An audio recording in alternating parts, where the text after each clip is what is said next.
वालेकुम वरहमतुल्लाहि वबरकातुहू। औज़ुबिल्लाहि मिनश्शैतानिर्रजीम। बिस्मिल्लाहिर्रहमानिर्रहीम। First of all, thank you so much for inviting me and giving me this opportunity to talk with such beautiful girls. जैसा कि ma'am ने बताया, मे- मैंने लास्ट ईयर ही अपना MBBS ग्रेजुएशन कंप्लीट किया अल्हम्दुलिल्लाह। उसके बाद मैंने नीट पीजी की एग्ज़ाम दी और उसे क्लियर किया अल्हम्दुलिल्लाह। और एज अ पीडियाट्रिशियन मैं नेक्स्ट वीक से ज्वाइन करूँगी इंशाल्लाह। ये बताने का ये मकसद है कि मैं कोई वेल एक्सपीरियंस डॉक्टर नहीं हूँ। मैंने अपनी जर्नी कुछ साल पहले ही स्टार्ट की, लेकिन इस जर्नी में मतलब as a teenager from 19 16 age to 20s मैंने जो कुछ भी सीखा, जो चेंजेस खुद में और अदर लड़कियों में ऑब्ज़र्व किए, मेडिकल स्टडी से मुझे जो कुछ भी नॉलेज हुआ है, मैं वो आपके साथ शेयर करना चाहती हूँ इंशाल्लाह। मैं होप करती हूँ कि आप मेरी बात को बहुत गौर से सुनेंगे और जो भी डाउट हो फील फ्री टू आस्क। देखिए, growing up as a girl is very beautiful process. I know it's hard, it's complicated, sometimes it's a bit scary, but believe me, it's very beautiful process. इस process के दौरान आपके अंदर बहुत से changes आते हैं, जैसे फिज़िकल चेंजेस। और एक चीज़ मैं बहुत ओपनली बात करने वाली हूँ इस सेशन में, तो आई होप आप भी बहुत गौर से सुनेंगे और कुछ भी डाउट होगा तो मुझसे पूछेंगे, ठीक है? तो मैं बता रही थी कि बहुत से चेंजेस आते हैं बॉडी में, जिन्हें हम कहते हैं सेकेंडरी सेक्सुअल कैरेक्टर्स। इसके अलावा हमारी हाइट बढ़ती है, वेट गेन होता है, फेशियल हेयर डेवलप होती है, हेयर लॉस होता है, जैसे बहुत से चेंजेस बॉडी में आते हैं, ठीक है? इसके अलावा ये तो हुए फिज़िकल चेंजेस। इसके अलावा आते हैं इमोशनल चेंजेस। इमोशनल चेंजेस जैसे कोई लड़की कोई कोई चिड़चिड़ा हो जाता है, इसमें एग्रेसिवनेस आ जाती है, कोई बहुत शांत हो जाता है, ऐसे इमोशनल चेंजेस भी आते हैं और ये सब बायोलॉजिकल है।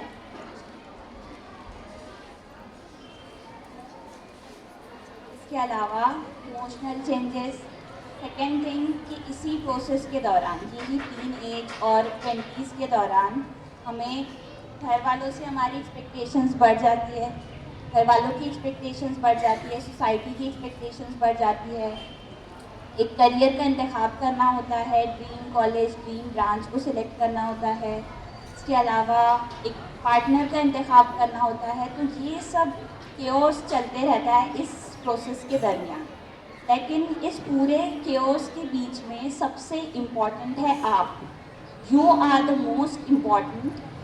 आप, आपकी हेल्थ, आपकी मेंटल, फिज़िकल, इमोशनल और सोशल हेल्थ बहुत ज़्यादा इम्पॉर्टेंट है।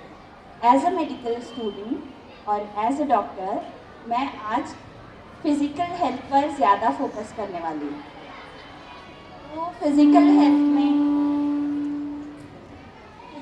में सबसे पहले मैं आपको बताने वाली हूँ अबाउट पर्सनल हाइजीन।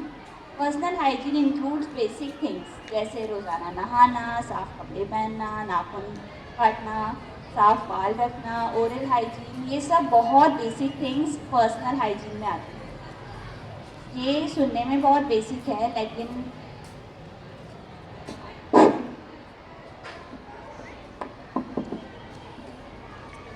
लेकिन यही पर्सनल हाइजीन आपको हेल्दी और कॉन्फिडेंट बनाती है। इसके बाद मैं बात करूँगी मेंस्ट्रुअल हाइजीन के बारे में। तो सबसे पहले मेंस्ट्रुअल हाइजीन मतलब कि सबसे पहले तो मैं आपको ये बात बता दूँ कि periods are not dirty, not a shameful thing, it's a normal process. तो हमें इसके बारे में ओपनली बात करना चाहिए, डिस्कस करना चाहिए पेरेंट्स से, डॉक्टर्स से, अपने टीचर्स से।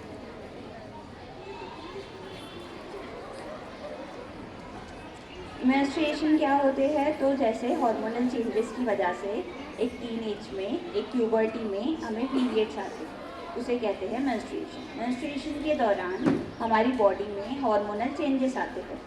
हार्मोनल चेंजेस और फ्लक्चुएशंस आने की वजह से, जैसे कि मैंने बताया कि बॉडी में बहुत से चेंजेस आते हैं, इमोशनल चेंजेस आते हैं, और सबसे इम्पोर्टेंट मतलब इनमें से कुछ चेंज हमारे लिए बहुत ज़रूरी होते हैं, चेंजेस का आना।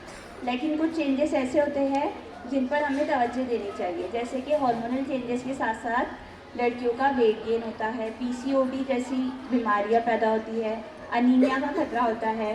तो ये सब फैक्टर्स को हमें बहुत ज़्यादा ध्यान में रखना चाहिए। सबसे पहले हमें समझने की ज़रूरत है कि नॉर्मल मेंस्ट्रुएशन और एबनॉर्मल मेंस्ट्रुएशन में डिफरेंस क्या है। नॉर्मल मेंस्ट्रुएशन यानी नॉर्मल पीरियड्स क्या है, एबनॉर्मल पीरियड्स क्या है। एबनॉर्मल पीरियड्स को हम मेडिकल टर्म में कहेंगे एमेनोरिया, ओलिगोमेनोरिया या मेनोरेजिया। तो जब तक हमें एबनॉर्मल पीरियड्स क्या होते हैं ये पता नहीं चलेगा, तब तक हम डॉक्टर से कंसल्ट नहीं करेंगे या फिर ट्रीटमेंट नहीं लेंगे वैसा। तो मैं आपको दोनों की डेफिनेशन बता रही हूँ। नॉर्मल पीरियड्स ये होते हैं जो साइकिल 21 डेज से 35 डेज के बाद रिपीट होते हैं। अगर हमारे पीरियड्स 21 डेज से 35 डेज के बाद आ रहे हैं तो हमारी जो साइकिल है वो नॉर्मल है। सेकेंड पॉइंट कि अगर 2 to 7 डेज तक पीरियड्स आ रहे हैं, नॉर्मल क्रैम्प्स आ रहे हैं, माइल्ड क्रैम्प्स आ रहे हैं, तो उसे हम कहेंगे नॉर्मल पीरियड्स। एबनॉर्मल पीरियड्स क्या होते हैं, अगर आपकी साइकिल 35 डेज से ज़्यादा आई, यानी डेढ़ महीने तक पीरियड्स नहीं आ रहे हैं, या फिर 15 दिनों में पीरियड्स आ रहे हैं, ये हुई एबनॉर्मल साइकिल। 2 दिन में ही पीरियड्स रुक जा रहे हैं, बहुत ज़्यादा फ्रीक्वेंटली ब्लीडिंग हो रही है ये, और बहुत ज़्यादा क्रैम्प्स आ रहे हैं, तो ये सब डेफिनेशन है एबनॉर्मल पीरियड्स की। अगर आप लोगों में ऐसे सिम्टम्स दिखाई दिए तो आपको डॉक्टर से कंसल्टेशन लेने की ज़रूरत है। डिफरेंस समझ में आया दोनों का, एबनॉर्मल पीरियड्स और नॉर्मल पीरियड्स में क्या डिफरेंस है, ठीक है। नेक्स्ट चीज़ है, जैसे मैंने अभी पीसीओडी की बात की, तो मैं थोड़ा पीसीओडी के बारे में बताती चलूँ। बहुत कॉमनली आजकल ये देखने मिल रहा है पीसीओडी। तो PCOD it's a hormonal imbalance, it's polycystic ovarian disease. इसमें क्या होता है कि जब हम ग्रो करते हैं तो हमारी बॉडी में कुछ फ्लक्चुएशंस आते हैं, हार्मोनल डिस्टर्ब आते हैं, जिसकी वजह से जो ओवरीज होती है उसमें हार्मोन्स ज़्यादा सिक्रीट होते हैं। अभी मैंने जैसे कहा कि पीसीओडी बहुत कॉमनली आजकल दिख रहा है लड़कियों में, तो उसका रीज़न क्या है, तो उसका सबसे मोस्ट कॉमन रीज़न है हमारा लाइफस्टाइल, हमारा सेडेंटरी लाइफस्टाइल। हमारे फिज़िकल एक्टिविटी नहीं हो पाती, एक्सरसाइज नहीं करते, नॉर्मल वॉक भी नहीं कर पाते, एटलीस्ट 30 मिनट्स भी नहीं दे पाते, इसलिए सेडेंटरी लाइफस्टाइल इसका एक कॉज है। सेकेंड कॉज है इरेगुलर स्लीप पैटर्न। हम प्रॉपर 7 to 8 आवर्स की स्लीप लेना चाहिए, वो इरेगुलर स्लीप पैटर्न नहीं है। Second thing, eating junk food, unhealthy food, और लास्ट थिंग है स्ट्रेस। ये 4 चीज़ें, मेनली ये 4 चीज़ें ऐसी है, मतलब हम इनको इग्नोर करते हैं, लेकिन ये बहुत ज़्यादा इम्पैक्ट करती है हमारी हेल्थ पर। इसकी वजह से हार्मोनल इम्बैलेंस होते हैं और पीसीओडी जैसी डिसीज़ का खतरा होता है। अब हमने देखा कि पीसीओडी के सिम्टम्स, मतलब पीसीओडी के कॉज क्या थे। मैंने आपको ये 4 से 5 कॉज बताई। अब मैं बताऊंगी पीसीओडी के सिम्टम्स, यानी आप कैसे पहचानेंगे कि हमें पीसीओडी है, हमें डॉक्टर से कंसल्टेशन लेने की ज़रूरत है। तो पीसीओडी में सबसे पहला उसका सिम्टम है इरेगुलर साइकिल। आपकी साइकिल डिस्टर्ब अगर हो गई, मतलब जैसे मैंने बताया कि नॉर्मल साइकिल किसे कहते हैं, तो वैसे ही अगर वो साइकिल नहीं है, अगर आपकी साइकिल एबनॉर्मल है, तो वो एक उसका सिम्टम होगा। सेकंड है hair growth, mainly facial hair बहुत ज़्यादा ग्रो करते हैं उसमें पीसीओडी में। सेकंड है loss of scalp hair, scalp के हेयर का लॉस होता है। थर्ड है वेट गेन, अचानक से बहुत ज़्यादा वेट में चेंजेस आते हैं। और थर्ड है एक्ने, स्पेशली ऑन फेस। तो ये सब उसके सिम्टम्स है। अगर आप में ये चेंजेस दिख रहे हैं प्यूबर्टी में या मेंस्ट्रुएशन पीरियड के दौरान, अगर आप में ये चेंजेस दिख रहे हैं, तो आपको डॉक्टर से कंसल्टेशन लेने की ज़रूरत है, क्योंकि ये सिम्टम्स है पीसीओडी के। अब लाइक अदर डिसीज़ ये भी एक मैनेजेबल डिसीज़ है पीसीओडी। इसमें फर्स्ट ट्रीटमेंट है eat healthy food, regular exercise at least for 30 minutes and sleep routine अपना ठीक करें, स्ट्रेस को मैनेज करें। और मतलब अभी ये चीज़ें बहुत बेसिक लग रही होंगी क्योंकि कि भाई स्ट्रेस को मैनेज करना है या फिर अच्छा खाना खाना है, एक्सरसाइज करना है, लेकिन आगे चलकर आपको पता चलेगा कि यही चीज़ें कितना इम्पैक्ट करती है हमारी अचीवमेंट्स पे। जैसे आपको मैं मेरा एग्जांपल देती हूँ कि जब जैसे नीट यूजी है, तो नीट यूजी में कितने सब्जेक्ट्स होते हैं? 3 सब्जेक्ट्स होते हैं, फिज़िक्स, केमिस्ट्री और बायोलॉजी। तो ऐसे ही नीट पीजी, मतलब अगर आपको एमबीबीएस के बाद जैसे नीट यूजी दिए फिर एमबीबीएस में दाखिला हुआ, फिर नीट पीजी देना पड़ती है जो कि एमडीएमएस में सिलेक्शन के लिए ज़रूरी होती है, उसकी एंट्रेंस एग्ज़ाम है। तो नीट पीजी में आपको पढ़ने पड़ते हैं 19 सब्जेक्ट, यस 19।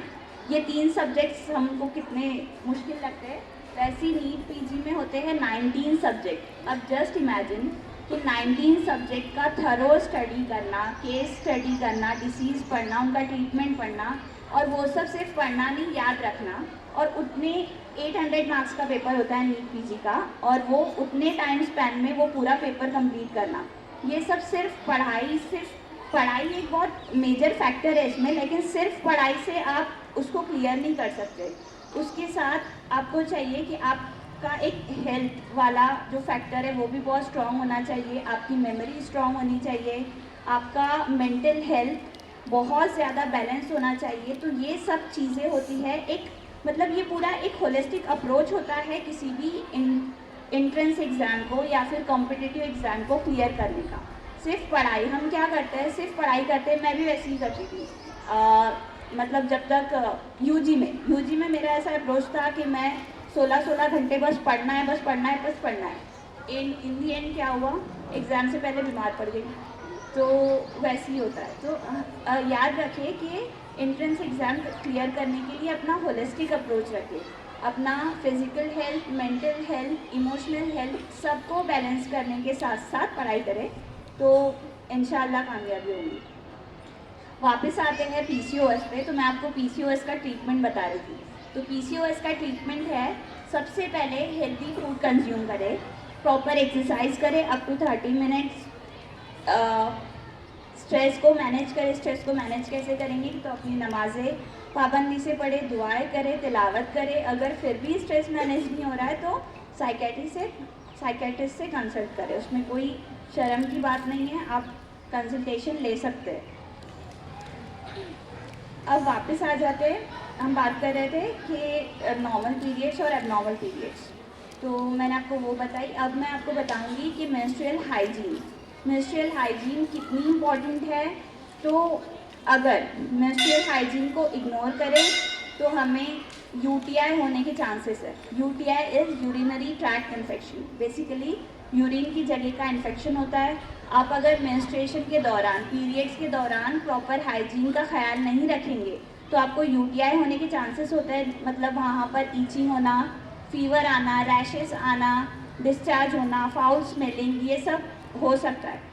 तो ये है प्रॉपर हाइजीन मेंटेन ना करने की वजह से। प्रॉपर हाइजीन मेंटेन कैसे करें, तो प्रॉपर सैनिटरी पैड यूज़ करेंगे, कपड़ा नहीं यूज़ करेंगे, रोज़ नहाएंगे। ये मिथ है कि पीरियड्स के दौरान नहाते नहीं हैं 7 दिनों तक या 5 दिनों तक, जो भी है, ऐसा नहीं है। खुद को साफ़ रखें, रोज़ाना नहाएं, साफ़ कपड़े पहने, और drink more and more water during periods. हम प्यास नहीं लग रही है, हमें मन नहीं कर रहा है, मसलाहट जैसी होती है बेसिकली स्टार्टिंग के कुछ डेज़ में, तो ऐसा नहीं है, बहुत ज़्यादा हाइड्रेटेड है, क्योंकि ब्लीडिंग इतनी ज़्यादा होती है तो अपनी बॉडी को पानी की बहुत ज़रूरत होती है। तो drink more and more water during periods, ठीक है। इस ग्रुप की नेक्स्ट थिंग है, इस ग्रुप की लड़कियों की डाइट क्या होनी चाहिए, तो वो निगार मैम आपको बहुत तफसीली बताएंगे। मैं बस इतना कहूँगी कि you are what you eat. किसी भी कार को जैसा फ्यूल देंगे वो वैसा चलेगा। ये बात मुझे ओवर द टाइम रियलाइज़ हुई है, बिकॉज़ मैं भी बहुत कैसे बताऊँ, नखरे थे मेरे भी खाने के मामले में, बहुत चूज़ी थी कि मैं ये खाऊंगी वो नहीं खाऊंगी। चाची है यहाँ पर, कि ये पसंद है वो नहीं पसंद है, बट फिर MBBS में एडमिशन हुआ, फिर वहाँ पे 5 साल मेस का खाना खाए तो अल्लाह तब पता चला कि घर का खाना क्या होता है, हेल्दी फूड कितना ज़रूरी है। जब मैंने MBBS में एक्चुअली ये इस बारे में पढ़ा, न्यूट्रिशन के बारे में पढ़ा, हेल्दी फूड के बारे में पढ़ा, इंटर्नशिप में जब हमने पेशेंट्स को देखे, माल नरिश्ड पेशेंट, अंडरवेट लड़कियाँ, कि इनकी वजह से, वेट कम होने की वजह से, प्रॉपर डाइट ना लेने की वजह से आगे क्या बीमारियां होती है, क्या कंसिक्वेंसेस होते हैं लड़कियों के लिए, मेनली लड़कियों के लिए एक प्रॉपर वेट होना, फिज़िकल हेल्थ बहुत ज़्यादा इंपॉर्टेंस रखती है, क्योंकि हमने देखे कि आगे जाकर प्रेगनेंसी का बहुत मसला आता है, इनफर्टिलिटी का प्रॉब्लम आता है, सीजरियन सेक्शंस करवाने पड़ते हैं, बहुत सारी प्रॉब्लम्स फेस करना पड़ती है लड़कियों को। उससे प्रिवेंट करने के लिए बेहतर है कि आप ये एज में इन सब चीज़ों का अच्छी तरीके से नॉलेज ले और उन्हें इम्प्लीमेंट करें अपनी लाइफ में।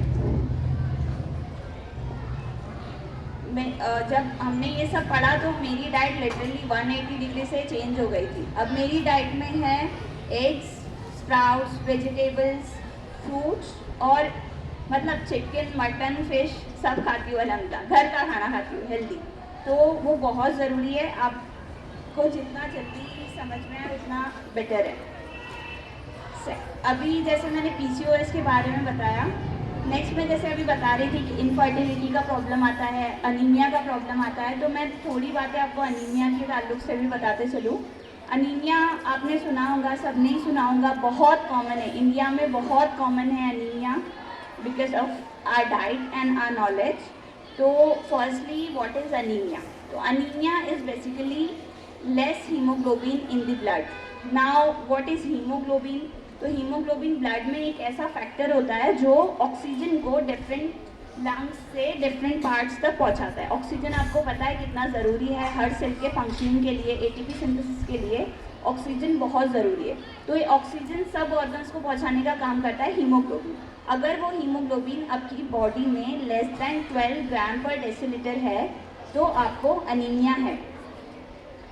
इसलिए बहुत ज़रूरी है कि सब आप अपना हीमोग्लोबिन सबके सब टेस्ट करवाए और पता रहे आपको कि आपका हीमोग्लोबिन 12 से कम तो नहीं है। अगर 12 से कम है तो आपको ट्रीटमेंट लेने की ज़रूरत है। अब मैंने जैसे बताया कि अनीमिया बहुत कॉमन है इंडिया में। तो क्यों कॉमन है? स्पेशली लड़कियों में बहुत कॉमन है। क्यों कॉमन है? तो उसके पहले हम कॉजेज़ देख लेते हैं।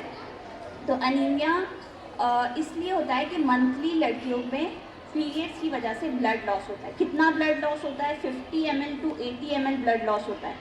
और नेक्स्ट पीरियड जब आता है तब तक हमारी बॉडी उतना ब्लड, उतना आयरन नहीं बना पाती, बिकॉज ऑफ आवर डाइट। हम ऐसी डाइट नहीं ले पाते, इतना अच्छा खा नहीं पाते, ऐसा बॉडी को ट्रेन नहीं कर पाते। नेक्स्ट मंथ वापस 50 ml और 80 ml ब्लड लॉस होता है, उसमें उतना आयरन वेस्ट हो जाता है। तो ऐसे ओवर द टाइम वो आयरन कम होते होते होते बॉडी में टीनेजर्स लड़कियाँ अनीमिया का शिकार हो जाती है।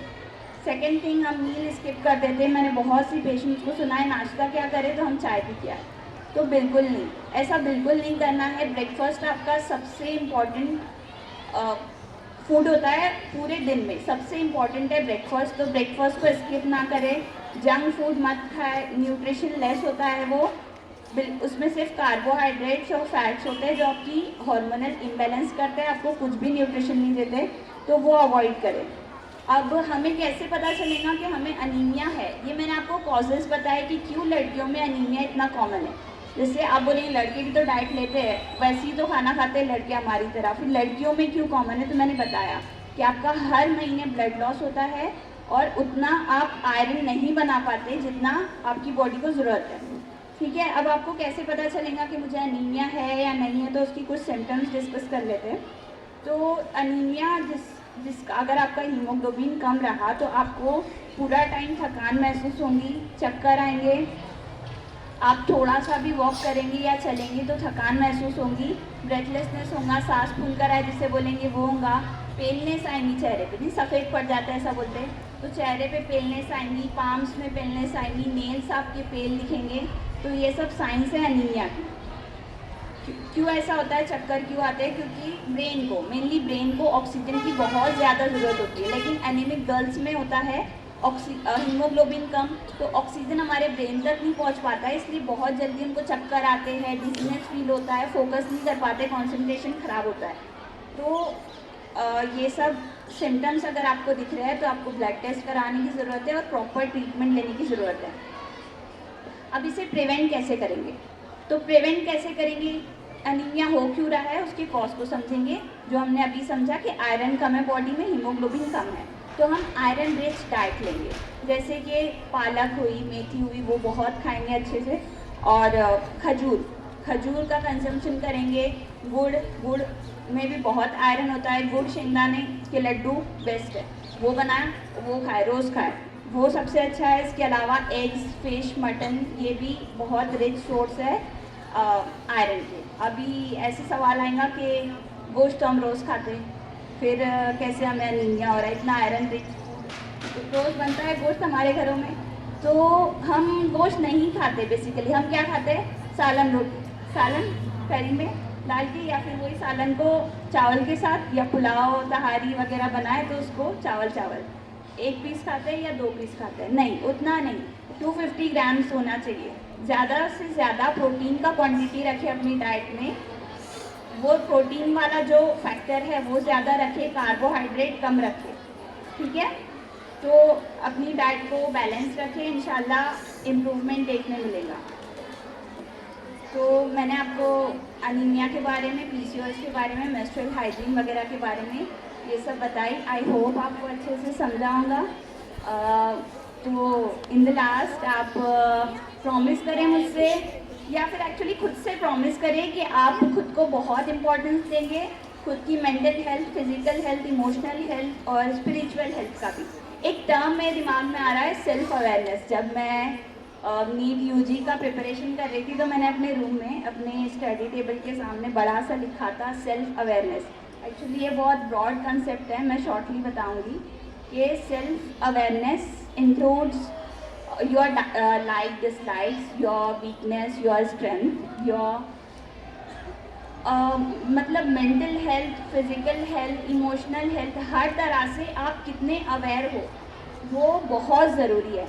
अगर आप ये सब जो मैंने आपको बताया, बहुत सी चीज़ें आपको पता होंगी, या फिर आप सोशल मीडिया के थ्रू, टीचर्स के थ्रू आप तक पहुंचती होंगी, लेकिन जब तक आप में सेल्फ अवेयरनेस नहीं आएगा, चीज़ें नहीं बदलेंगी। तो आप भी ये वर्ड को बहुत ध्यान में रखें, खुद में इम्प्रूवमेंट लाए, इंशाल्लाह चेंजेस देखने मिलेंगे, कामयाबी मिलेंगी। इन द लास्ट मैं वापस शुक्रिया अदा करना चाहूँगी, आपने बहुत गौर से मेरी बात को सुना। जज़ाकल्लाह खैर। अल्लाह।